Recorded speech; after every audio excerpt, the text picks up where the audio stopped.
Hi everyone, this is Ruby Blow.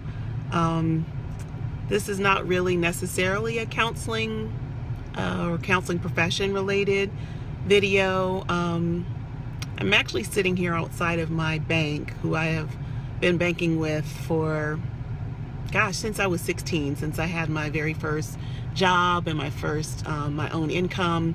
And it's a big bank. I'm not going to say which bank it is, but my experience just now inspired me on a couple of fronts, but the one that I want to talk about has to do with assertive communication, especially for women in business or just women in life. So I went in to take care of both some business related banking and some personal related banking, and there I needed to get some notary services. And the gentleman who I came in, right before they were closing. Hey, Shayna. I came in right before they were about to close, and I also needed to make a deposit. So I told him I need to make a deposit. He said, okay, go get in line and I'll be here. And so it took about 15 or 20 minutes for me to get through the line, even though the line was short. And when I came back to do my notary services with him, I said, thank you for your patience. Now, granted, I'm at the bank to receive service, but I was thanking him for his patience because I knew it was time for him to go home, and he stayed to offer this notary service to me. And then he said, yeah, I'm ready to go home. So, okay. I'm like, okay, all right. So I take a breath. I get the notary form signed, but it wasn't sitting right with me that I was trying to extend, some kindness, what I would call assertiveness with him. Assertiveness meaning I'm okay and you're okay too. Instead of I'm okay and there's something wrong with you. But I was feeling some kind of way about his reaction. So I thought in the past I would just try to brush it off and go on with my day. But a little thing like that would stick with me, because the main reason is I would feel like, why didn't I stick up for myself? So when we finished the notary paperwork and I said, thank you, he didn't say anything. He started humming to himself as if he didn't hear me. So I started putting my things away, and I said to him, in as assertive a tone as I could, meaning not aggressive and not passive, and with kind of, as much kindness as I could put in my voice, I said, a little bit ago when I said to you, thank you for your patience, I think I heard you say, yeah, I was ready to go home. Did I get that right? Is that what you said? And he said, oh, yeah, I did say that. He said, yeah, and he started laughing. He said, yeah, because I'm ready to go home. And so I said to him, and just now when I said, thank you, did you start to hum instead of saying anything like you're welcome? And he was like, yeah, I did do that. And he said, well, yes, I am ready to go home. Thank you. He's like, I should have said you're welcome. And so the reason why I wanted to post a video about this is because I'm noticing more and more, just as a counselor and as a woman, as a business owner, and maybe this is particular to Black women, maybe white women feel this sometimes too. There's a lot of stereotypes about Black women, that we have bad attitudes, that we're difficult, that we're angry. And as a result, some of us really try to overcompensate for that. And we will sometimes hold things in and not speak what's true for us, or not stand up for ourselves, because we don't want to be perceived negatively by someone else, because we were kind of holding up under the weight of a lot of stereotypes about Black women.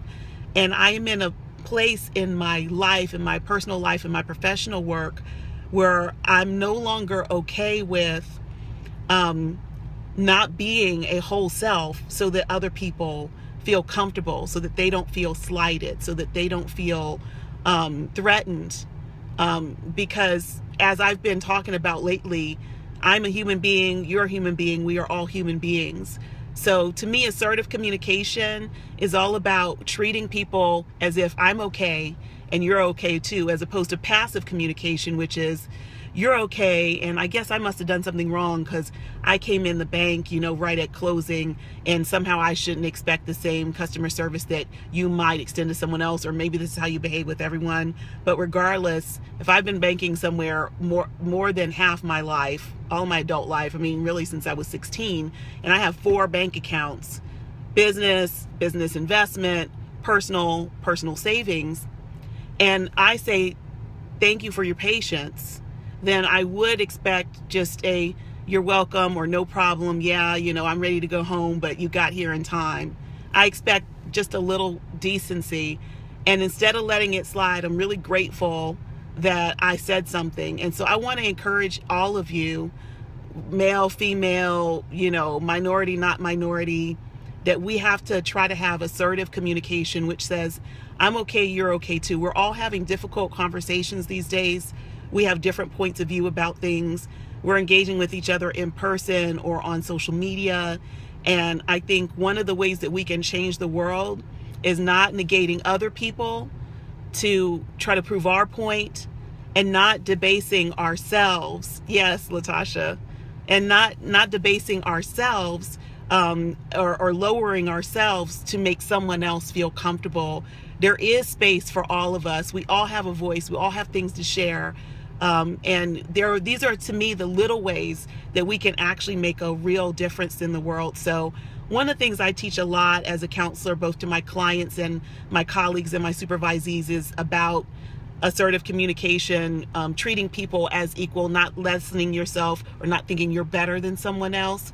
And I just want to encourage everyone that you can get your needs met in your basic interpersonal human interactions by treating people with respect, and then actually saying something if you're not being treated with respect, instead of that accumulation of stressors. Exactly, Auntie. Disabled lives matter too. We've been talking about that.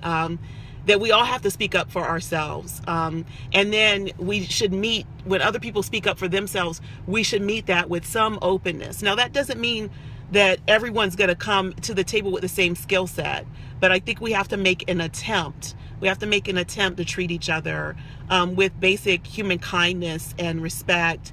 And we can't expect for people to read our minds or to know that we have felt slighted. And quite honestly, as a woman, as a Black woman, I can't expect in any of my relationships, nor can anyone else, for someone to know what I'm feeling if I don't tell them. And I can't expect for people to understand my experience in the world if I don't tell them about that. So I think we all have a responsibility to speak up more so that our counterparts, our partners, our friends, our business partners, people that we receive services from, do not assume that everything is okay when it's not, because we didn't speak up for ourselves. Okay. So that being said, I'm sitting in a parking lot outside of my bank, had to voice that, had to share with that.